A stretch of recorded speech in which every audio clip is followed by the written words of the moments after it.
नमस्कार। GK GS मंथन channel में आपका स्वागत है। मैं पप्पू सर।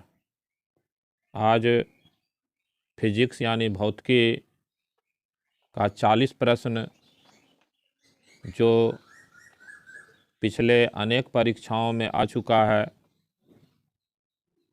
उस प्रश्न का वीडियो प्रस्तुत किया जा रहा है। प्रश्न संख्या 1 है, कोणीय संवेग निम्न में से किसके बराबर है? ए जड़त्व आघूर्ण इंटू कोणीय वेग, बी द्रव्यमान इंटू कोणीय वेग, सी रेखीय वेग इंटू कोणीय वेग, डी द्रव्यमान इंटू रेखीय वेग। इसका सही उत्तर है ए जड़त्व आघूर्ण इंटू कोणीय वेग कोणीय संवेग के बराबर होता है। प्रश्न संख्या 2 है, बर्नौली का सिद्धांत निम्न में से किसके संरक्षण का प्रकथन है? ए द्रव्यमान, बी ऊर्जा, सी रैखिक संवेग, डी दाब। इसका सही उत्तर है बी ऊर्जा। जो बर्नौली का सिद्धांत है वो ऊर्जा के संरक्षण का प्रकथन है। प्रश्न संख्या 3 है, क्रिकेट की गेंद को किस कोण से मारा जाना चाहिए ताकि वह अधिकतम दूरी तक जा सके? ए 36 से 60 डिग्री का कोण, बी 36 से 45 डिग्री का कोण, डी 36 से 30 डिग्री का कोण, डी 36 से 15 डिग्री का कोण। इसका सही उत्तर है बी 36 से 45 डिग्री का कोण, यानी कि हॉरिजॉन्टल से 45 डिग्री के कोण पर अगर क्रिकेट के गेंद को मारा जाए तो सबसे ज़्यादा दूरी वह तय करेगा। प्रश्न संख्या 4 है, लिफ्ट में मनुष्य का प्रत्यक्ष वजन वास्तविक वजन से कम कब रहता है? ए जब लिफ्ट तेजी से नीचे जा रही हो, बी जब लिफ्ट समान गति से नीचे आ रही हो, सी जब लिफ्ट समान गति से ऊपर जा रही हो, डी जब लिफ्ट तेजी से ऊपर जा रही हो। तो इसका सही उत्तर है ए जब लिफ्ट तेजी से नीचे जा रही हो। तो मनुष्य का जो वास्तविक वजन है ना, प्रत्यक्ष वजन जो है वास्तविक वजन से कम हो जाता है। और अगर लिफ्ट का डोरी टूट जाए तो फिर वो लिफ्ट में बैठे व्यक्ति का वजन 0 हो जाता है, वेटलेस हो जाता है, भारहीनता की स्थिति हो जाती है। प्रश्न संख्या 5 है, इस्पात के गोले में पदार्थ की मात्रा उसका क्या होती है? ए वजन, बी द्रव्यमान, सी घनत्व, डी आयतन। तो इसका सही उत्तर है बी द्रव्यमान, यानी मास जो है किसी भी गोला में या किसी भी आकृति में जो पदार्थ की मात्रा होती है वो उसके द्रव्यमान को प्रदर्शित, मास को प्रदर्शित करती है। प्रश्न संख्या 6 है, डोरी से बंधे हुए एक पत्थर को तेजी से वृत्त में घुमाया जाता है, सर्किल में घुमाते समय अचानक डोरी टूट जाती है तो ए पत्थर स्पर्श रैखिकता उड़ जाता है, बी पत्थर की ओर त्रिज्यतः गति करता है, सी पत्थर बाहर की ओर त्रिज्यतः गति करता है, 4 पत्थर की गति उसके वेग पर निर्भर करता है। इसका सही उत्तर हो जाएगा ए पत्थर स्पर्श रैखिकता उड़ जाता है। ये दैनिक साइंस है, दैनिक विज्ञान है। अगर हम लोग डोरी में पत्थर को बांध करके तेज़ी से चारों ओर घुमाएंगे और घुमाते घुमाते अगर अचानक डोरी टूट जाती है तो क्या होगा? पत्थर स्पर्शता रैखिकता उड़ जाता है, यानी दूर फेंका जाता है। प्रश्न संख्या 7 है, निम्नलिखित तापमापियों में से किसे पायरोमीटर कहा जाता है? ए ताप विद्युत तापमापी, बी विकिरण तापमापी, सी गैस तापमापी, डी द्रव तापमापी। तो इसका सही उत्तर है बी विकिरण तापमापी को हम लोग पायरोमीटर कहते हैं। रेडिएशन जो है ये थर्मामीटर होता है जिसको हम लोग पायरोमीटर कहते हैं। प्रश्न संख्या 8 है, न्यूनतम संभव ताप है? A -273 degree C, B 0 degree C, C -300 degree C, D 1 degree C. इसका सही उत्तर है ए -273 डिग्री सी को न्यूनतम संभव तापमान कहते हैं। इसी को एब्सोल्यूट जीरो टेम्परेचर कहा जाता है। प्रश्न संख्या 9 है, तप्त जल के थैलों में जल का प्रयोग किया जाता है। तप्त जल के थैलों में जल का प्रयोग किया जाता है क्यों? ए यह सरलता से मिल जाता है, बी यह सस्ता और हानिकारक नहीं है, सी इसकी विशिष्ट ऊष्मा अधिक है, डी जल को गर्म करना आसान है। इसका सही उत्तर है सी इसकी विशिष्ट ऊष्मा अधिक होती है। जल का जो विशिष्ट ऊष्मा है वो सबसे अधिक होता है, इसी कारण हम लोग सेकने के लिए जो है थैला में जो है जल का इस्तेमाल करते हैं। प्रश्न संख्या 10 है, निम्न तापीय परीक्षण किस ताप पर किया जाता है? A -20 degree C, B -40 degree C, C -100 degree C, D -196 degree C. इसका सही उत्तर है डी -196 डिग्री सी पर निम्न तापीय परीक्षण किया जाता है। और निम्न ताप का जो विज्ञान का अध्ययन है उसको क्रायोजेनिक्स कहा जाता है, निम्न तापिकी विज्ञान। प्रश्न संख्या 11 है, गर्मी के दिनों में मिट्टी के बर्तन में रखा पानी ठंडा हो जाता है निम्नलिखित संवृत्ति के कारण? ए विसरण के कारण, बी वाष्पोत्सर्जन के कारण, सी ऑस्मोसिस के कारण, डी वाष्पीकरण के कारण। तो इसका सही उत्तर है डी वाष्पीकरण के कारण जो है पानी ठंडा हो जाता है। जब हम लोग मिट्टी के बर्तन में, चाहे वो घड़ा हो चाहे सुराही हो, उसमें पानी रखते हैं तो जो है वहाँ से वाष्पीकरण की प्रक्रिया शुरू हो जाती है, जिसके कारण हम लोग देखते हैं कि मिट्टी के बर्तन के बाहरी परत पर पानी का बूंद जमा हो जाता है, जिसके कारण मिट्टी के बर्तन में रखा पानी ठंडा हो जाता है। प्रश्न संख्या 12 है, यदि किसी स्थान के तापमान में सहसा वृद्धि होती है तो आपेक्षिक आर्द्रता ए बढ़ती है, बी घटती है, सी स्थिर रहती है, डी घटती बढ़ती रहती है। इसका सही उत्तर है बी घट जाती है। यदि किसी स्थान के तापमान में अचानक वृद्धि हो जाए तो क्या हो जाएगा? आपेक्षिक या सापेक्षिक आर्द्रता जो होगा वो घट जाएगा, क्योंकि तापमान बढ़ने से वायुमंडल में मौजूद जो आर्द्रता, ह्यूमिडिटी, जलवाष्प की मात्रा वो सूख जाएगी। प्रश्न संख्या 13 है, गैसों के दो विशिष्ट ताप के बीच संबंध है। ए Cp - Cv बराबर R/J, बी Cp + Cv बराबर RJ, सी Cp - Cv बराबर RJ, डी Cp/Cv बराबर R। इसका सही उत्तर है ए Cp - Cv बराबर R/J, गैसों के दो विशिष्ट ताप के बीच संबंध है। प्रश्न संख्या 14 है, शीत ऋतु के दिनों में हम मौसम किस प्रकार का होने पर ज़्यादा ठंड महसूस करते हैं? ए साफ मौसम, बी मेघाच्छन्न मौसम, सी आर्द्र मौसम, डी अनार्द्र मौसम। तो इसका सही उत्तर है ए साफ मौसम होने पर शीत ऋतु में ज़्यादा ठंड का अनुभव होता है। ऐसा इसलिए कि मौसम अगर स्वच्छ हो तो जो है सूर्यास्त के बाद सूर्य का पृथ्वी पर जो ऊष्मा आया था वो तेज़ी से विकृत होकर के अंतरिक्ष में चला जाएगा, जिससे कि वायुमंडलीय तापमान में गिरावट आ जाएगी। लेकिन अगर मौसम मेघ वाला हो, बादल वाला हो, तो ऊष्मा को वायुमंडल बाहर नहीं जाने देता है बादल, जिसके कारण ऊष्मा जो है बादल के नीचे रह जाता है और वह रात ज़्यादा गर्म हो जाता है। प्रश्न संख्या 15 है, ताप गतिकी का प्रथम नियम सामान्यतः किससे संबद्ध मामला है? ए चार्ल्स का नियम, बी ऊर्जा के संरक्षण का नियम, सी ऊष्मा विनियमन का नियम, डी न्यूटन का शीतलन नियम। तो इसका सही उत्तर है ए ऊर्जा के संरक्षण का नियम जो है वही ताप गतिकी का प्रथम नियम है। प्रश्न संख्या 16 है, सेल्सियस में माप का कौन सा तापक्रम 300 डिग्री के बराबर होता है? ए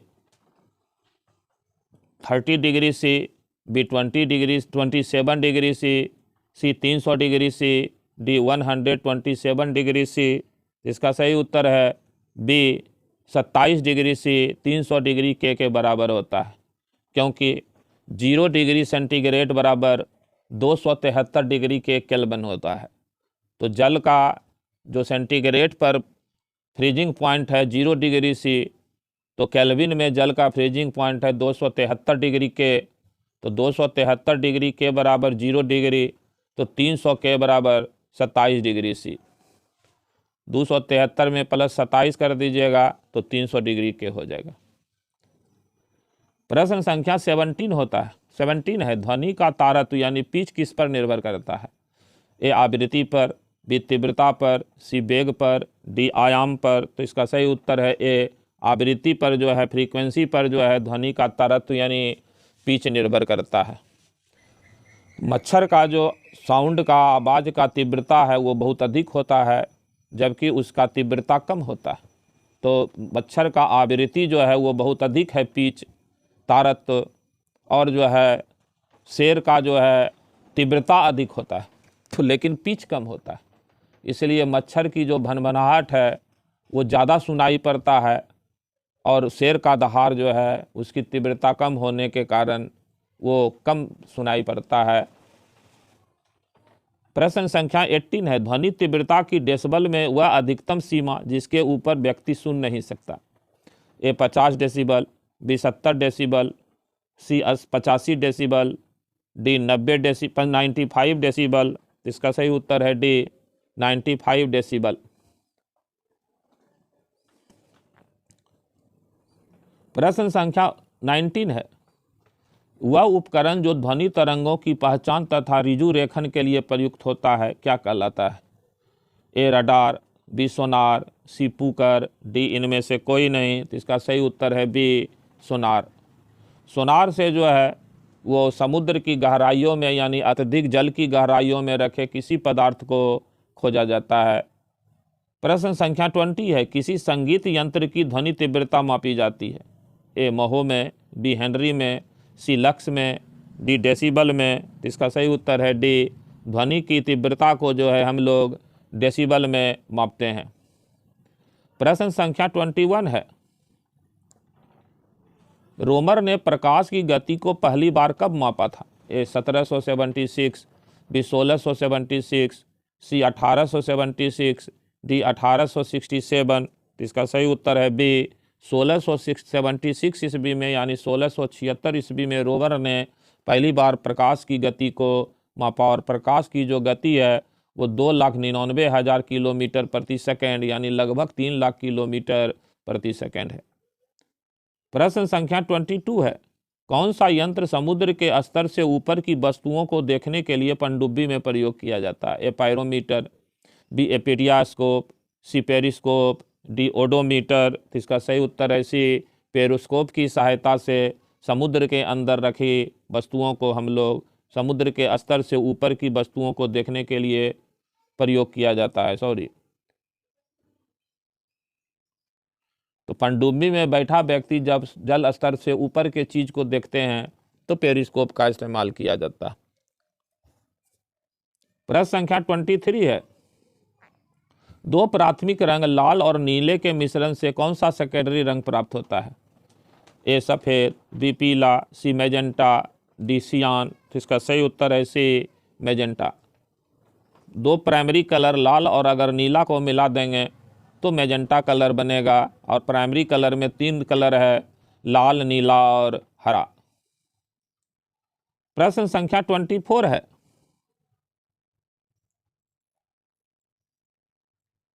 फ्लोरोसेंट लैंप में चौक का प्रयोग किया जाता है। ए करंट के प्रवाह को कम करना, बी करंट के प्रवाह को बढ़ाना, सी प्रतिरोधिता को कम करना, डी वोल्टेज को क्षणिक कम करना। इसका सही उत्तर है सी प्रतिरोधकता को कम करने के लिए ट्यूबलाइट में जो है वो चौक का इस्तेमाल किया जाता है।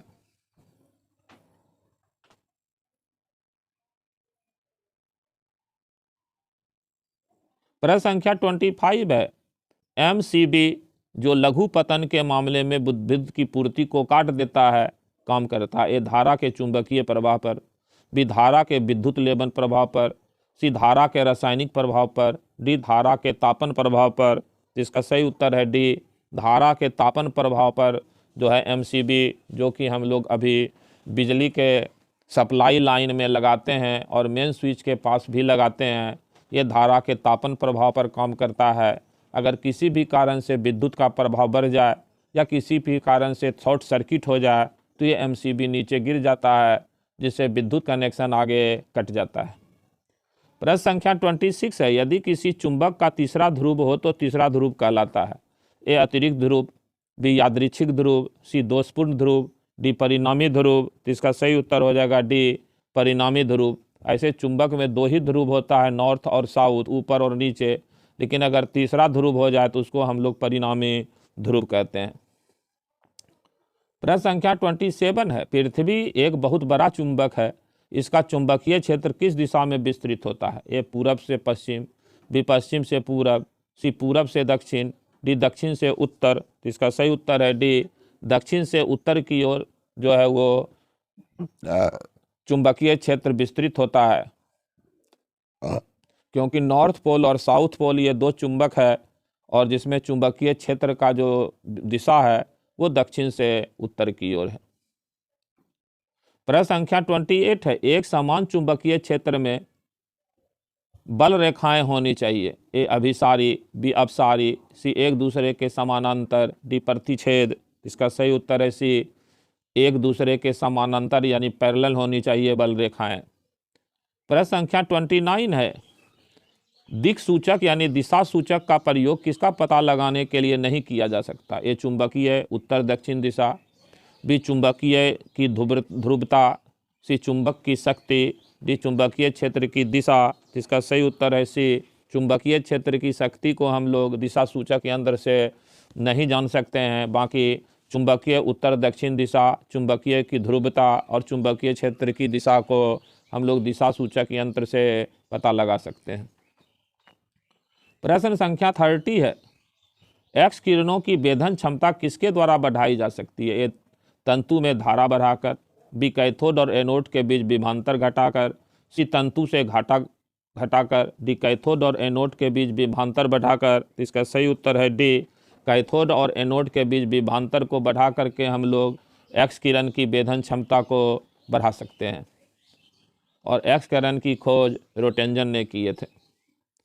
प्रश्न संख्या 31 है, आइंस्टीन को नोबेल पुरस्कार से सम्मानित किया गया।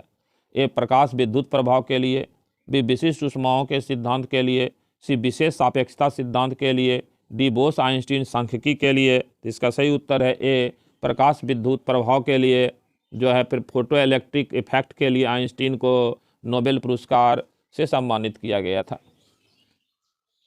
प्रश्न संख्या 32 है, परमाणु बम का विकास किसने किया। A Wernher von Braun, B J Robert Oppenheimer, C Edward Teller, D Samuel Cohen. इसका सही उत्तर है जे रॉबर्ट ओपेनहीमर। प्रश्न संख्या 33 है, त्वरित चालक के आविष्कारक हैं। A Graham Bell, B Lord Lister, C Benjamin Franklin, D Einstein. इसका सही उत्तर है सी अमेरिकी वैज्ञानिक बेंजामिन फ्रैंकलिन ने त्वरित चालक का आविष्कार किया है, और त्वरित चालक के इस्तेमाल करके ही हम लोग बिजली का घटना यानी थंडर से बच सकते हैं। प्रश्न संख्या 34 है, एलईडी का आविष्कार किसने किया। ए निक होलो न्यायक, बी एलियास होबे, सी चक हल, डी क्रिस्टियान हुईजेंस। तो इसका सही उत्तर है ए निक होलो न्यायक जो है एलईडी के आविष्कारक हैं।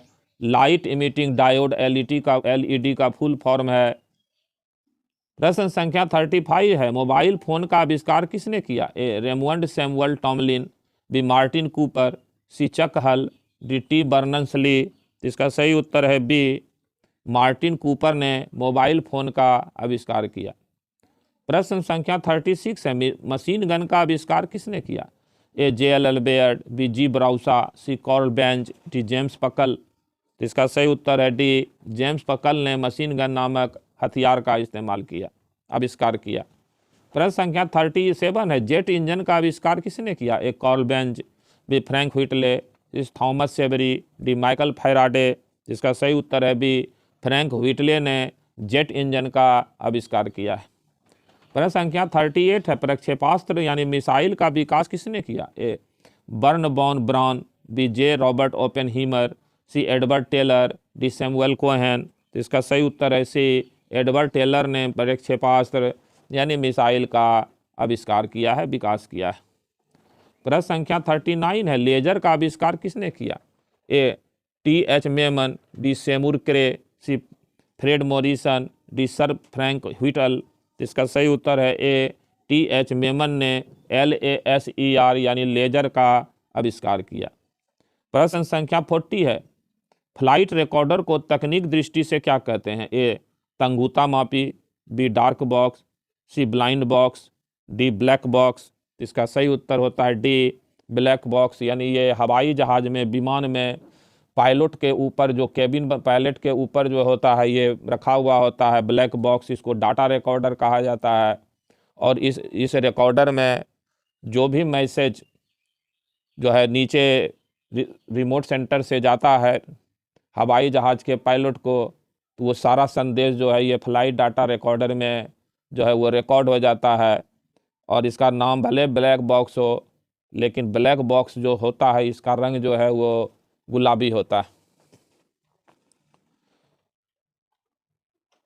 40 प्रश्नों का ये वीडियो समाप्त हुआ।